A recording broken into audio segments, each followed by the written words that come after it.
አለ መሰላችሁ? ከህይወት የተማርኩት ነገር ሶስት ነገሮች አሉ። እኔ በራሴ ተምሬባቸዋለሁ ብዬ የማስበው ነገር ማለት ነው።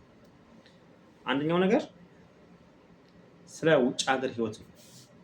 በተለይ በዚህ ሰዓት ውጭ ላይ የምትኖሩ ሰዎች ካላችሁ የውጭ ሀገር ህይወት በጣም ብዙ ልጆችን ይሸውዳቸዋል፣ ያታልላቸዋል። ምክንያቱም እዚህ ጋር በወር ደሞዝ ይመጣላቸዋል እና ያ ደሞዝ እናንተን በጣም ይሸውዳቸዋል።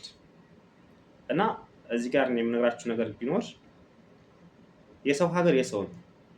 እኔ በራሴ የተማርኩበት ነው ነግራችሁ እና ይህ የሰው ሀገር ከዚህ መቼ እንደምንሄድ ወይም ደግሞ እንደምትሄዱ አታውቁትም። ስለዚህ ከዚህ ሀገር ከምትኖርበት ሀገር ወደ ኢትዮጵያ ስትሄዱ ኢትዮጵያ ያላችሁ ገንዘብ በጣም ትንሽ ነው። እናንተ እዚህ ጋር ደሞዝ ስላላችሁ ምናምን በቃ በቀን ወይም በወር ውስጥ ብር ስለምታገኙ ኢትዮጵያ ያለውን ህይወታችሁን ረስታችሁ ከሆነ በጣም ተቸግራችኋል ብዬ ነው የማስበው። በዚህ ላይ እኔ በጣም የተማርኩበት ነገር ቢኖር ውጭ ሀገር ላይ እየኖር ምንም አይነት ጊዜ ማባከን እንደሌለብን ነው። ሲቀጥል ሁለተኛ እኔ በራሴ በህይወቴ ጥሩ ተምሬበታለሁ የምለው ነገር ከሌለህ ማንም እንደማይወድ ነው። ከሌለህ የለም ያለው ዘፋኝ በጣም ትክክል ነው ብዬ አምናለሁ። ለምን ታውቃላችሁ? ማንም ከቤተሰብ እስከ ባዳ ድረስ ብትሄድ ገንዘብ ከሌለህ በቃ ብትወድቅ እንኳን ፎቶ ብቻ ነው የሚያነሳ። ብትወድቅ ፎቶ ብቻ ሊያነሳ ይችላል እንጂ አንተ ወድቃል ወይም ላግዘው ምናምን ብሎ ከጎን የሚቆም ሰው ማንም የለም። እና ቢያንስ በቻላችሁት አቅም የራሳችሁ የምትሉትን ነገር ይዛችሁ መገኘት አለባችሁ። በተለይ ስደት ላይ ያላችሁ ሰዎች ማለት ነው። እዚህ ጋር ስደት በጭራሽ ሊሸውዳችሁ አይገባም። ሲቀጥል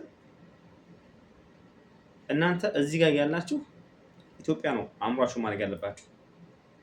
አካላዊ መንፈሳችሁ እዚህ ውጭ ሀገር ቢሆንም የህይወት መሰረታችሁ ግን ኢትዮጵያ ነው መሆን ያለበት። ምክንያቱም ከዚህ ስትሄዱ ኢትዮጵያ የሚጠብቃችሁ ንብረት ወይም ገንዘብ ወይም ደግሞ እናንተ የምትፈልጉት አይነት የቢዝነስ አይዲያ ተቀምጦ ሊጠብቃችሁ ይገባል። ከዚህ ስትሄዱ እዛ ያለ ሰው በእናንተ የመቀየር ባህሪ ይኖረዋል። እና እኔ በህይወት የተማርኩት ነገር ቢኖር ያው ከሌለ የለህም፣ ከሌለህ ማንም ሰው እንደማይወድህ ነው። ሲቀጥል እኔ ራሴ የማምነው እዚህ ጋር ካልሰራህ ማግኘት አትችልም። ነገ ሌላ ቀን ነው ብለህ የምታምን ከሆነ ነገ ሌላ ቀን ነው፣ ግን ጊዜ ደግሞ ቆሞ አይጠብቅህም። ነገ ይወልደዋል እና የዛሬው ነገር ካሳለፍከው ከዛሬ የተወሰነ ካልተሻሻልክ ነገ የሚያምኑ ቀን ከደገምከው እየተለወጥክ አይደለም፣ ጊዜው ጥሎህ እየሄደ ነው።